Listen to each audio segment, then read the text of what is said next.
Vamos ao quinto caso ilustrativo.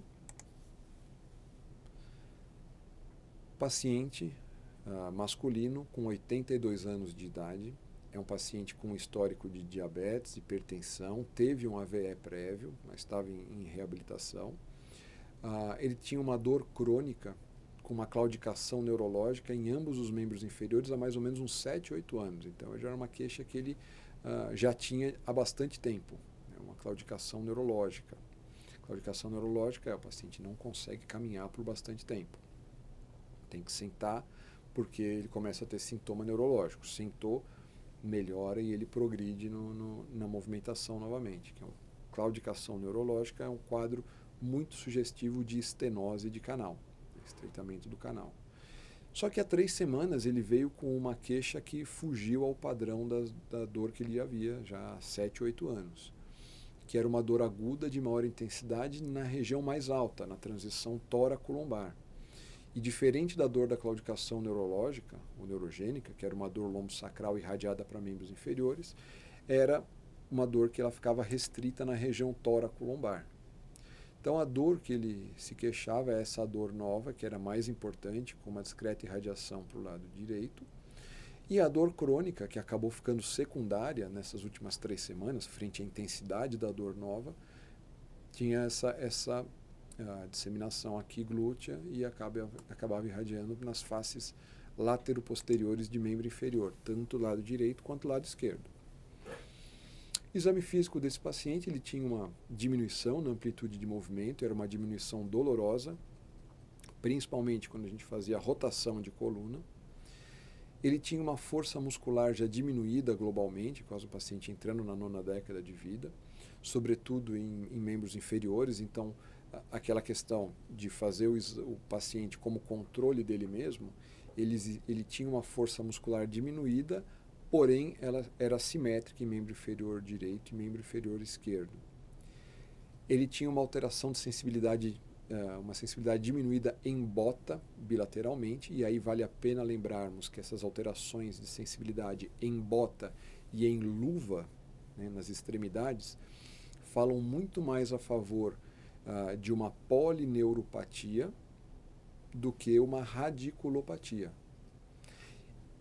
E das pessoas que têm chance de desenvolver uma polineuropatia, existe um grupo específico do qual esse paciente faz parte, que aumenta a predisposição, que é o diabetes.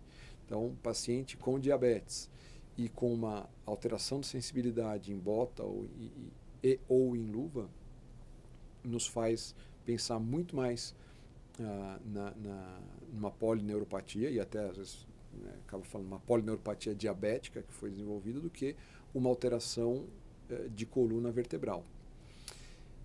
E ele tinha uma dor pontual na transição da coluna tóraco-lombar quando a gente percutia as apófises espinhosas. Então essa é uma outra manobra quando a dor é pontual, em que nós podemos ir nas costas do paciente, a gente vai percutindo bem na linha média, bem na linha central, a gente vai percutindo as apófises espinhosas desse paciente. E aí é que tem o exame de imagem dele. O que nos chama atenção, principalmente na imagem da esquerda, é esse corpo vertebral aqui. O que apresenta esse corpo vertebral? Esse corpo vertebral apresenta uma alteração no seu formato, um acunhamento, uma fratura, um colapso, uma fratura de um corpo vertebral por acunhamento. Então, uma insuficiência, né, estrutural desse corpo vertebral acabou causando essa fratura vertebral.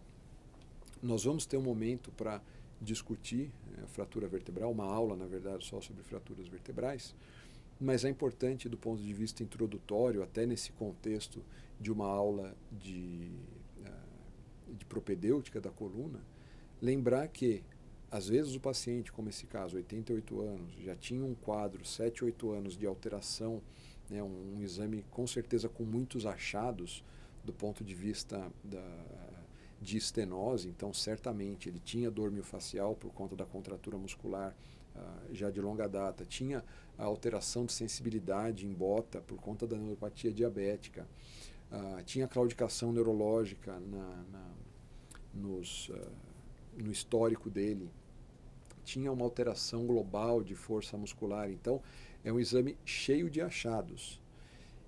E no meio de todos esses achados, às vezes no nosso exame, a gente pode perder um pouco o esmero de fazer o exame completo e deixar passar, por exemplo, essa dor pontual, né? Deixar de fazer a percussão das apófises espinhosas e passar batido um quadro de fratura.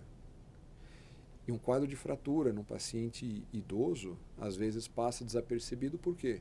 Espera-se que o paciente idoso tenha dor nas costas. Então acaba colocando, não, é um senhor de 88 anos, desde os 70 anos reclama de dor nas costas ou até mais, e aí às vezes ou o suporte familiar ou até propriamente o profissional da equipe de saúde que está fazendo aquele diagnóstico, que está fazendo aquela avaliação, nesse meio acaba deixando passar coisas desapercebidas. Por quê? Porque ele já tinha dor crônica. Então é sempre importante, não só, claro, fundamental ouvir a história, ouvir o contexto, entender essa dinâmica do paciente, mas também toda e qualquer hipótese, por mais remota que passe pela sua cabeça, conhecer a propedêutica, ter os testes na tua caixa de ferramenta e fazer o exame físico direitinho, de cabo a rabo, para a gente ou descartar ou ganhar peso.